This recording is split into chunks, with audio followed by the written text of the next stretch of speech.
మీరందరూ కూడా గుర్తుంచుకోండి,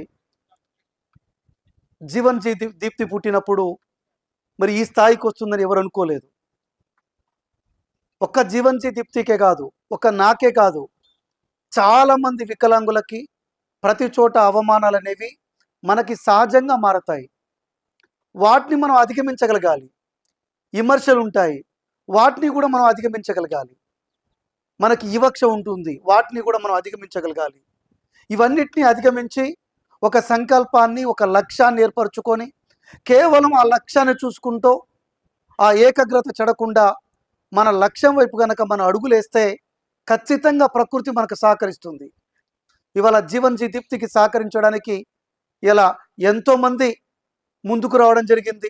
వారి జీవన ప్రయాణంలో ప్రధానంగా మన ముందే కోచ్ రమేష్ గారు ఉన్నారు. నిజంగా వాళ్ళు మన మన మన వికలాంగులకి పూర్తిగా ఆత్మబంధువుగా చెప్పవచ్చు వారిని. ఇవాళ మన జాతి బిడ్డ ఖచ్చితంగా సాధిస్తుంది అనే నమ్మకాన్ని, అంటే ఒక పక్కన మన మీద వివక్ష ఉంది, ఒక పక్క మనని చిన్న చూపు చూస్తున్నారు.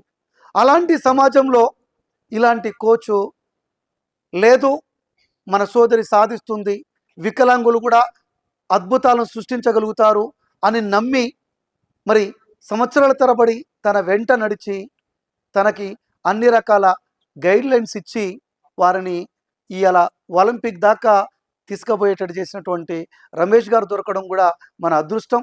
ఇలాంటి రమేష్ గారు ఇంకా చాలామంది కూడా కోచులు ముందుకు రావాలి.